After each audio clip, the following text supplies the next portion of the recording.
Welcome to face master கிழமை யாரை பற்றி பார்க்க போனோம்னா விஜயும் கூட்டணி இல்லைன்னு சொல்லிட்டாரு. அதே மாதிரி டெல்லியோட பார்த்தீங்கன்னா கூட்டணி வைக்கலன்னா டெல்லியும் பார்த்தீங்கன்னா செக் வைக்கிறதுக்கான வாய்ப்பு இருக்குது. அதாவது முன்னாள் அமைச்சர்கள் வீட்டில் பார்த்தீங்கன்னா இடி ரைட் இந்த மாதிரி விடுறதுக்கான வாய்ப்பு இருக்குது. கடைசி வழி என்ன பார்த்தீங்கன்னா ஓபிஎஸோட இணைஞ்சு பயணிக்கிற ஒரு நெருக்கடி பார்த்தீங்கன்னா பொதுக்குழுவில் கொடுக்கறதுக்கான வாய்ப்பு இருக்குது. முன்னாள் அமைச்சர்கள் 6 பேர் பேசிட்டு வந்தாங்க சொன்னாங்கல்ல, அந்த 6 பேர் சரி எடப்பாடி பழனிசாமி கேட்காட்டியும் நிர்வாகிகள்லாம் பார்த்தீங்கன்னா தென் மாவட்டங்களில் இருக்கவங்க இப்போ வந்து நம்ம கள ஆய்வு குழுன்னு சொல்லிட்டு போட்டுட்டிங்கன்னா எடப்பாடி பழனிசாமி நியமிச்சிருக்காரு ஒரு 10 பேர். தென் மாவட்டம் சேர்ந்தவங்க யாருமே இல்லை.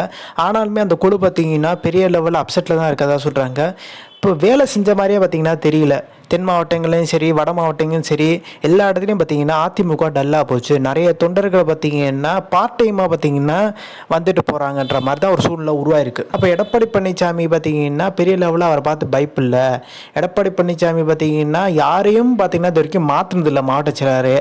ஸோ இப்போ தலைவர் சுந்தரம் பார்த்தீங்கன்னா நீக்கிற மாதிரி நீக்கிட்டு திருப்பி இணைச்சிட்டாரு. கூடுதல் பதவி தான் கொடுத்துருக்காரு தவிர்த்து இப்போ எடப்பாடி பழனிசாமிக்கு இருக்க கடைசி சான்ஸ் ஓபிஎஸ் சசிகலா இணைச்சிக்கிட்டு பாஜகவோட கூட்டணி வைக்கிற ஒரு சூழ்நிலை தான் நேரிடும் சொல்கிறாங்க. ஸோ களத்தில் பார்த்தீங்கன்னா நல்லா கவனித்து பார்க்குறாங்க. ஸோ இந்த இன்ஃபர்மேஷன் பிடிச்சா like share subscribe. Thanks for வாட்சிங் திஸ் வீடியோ.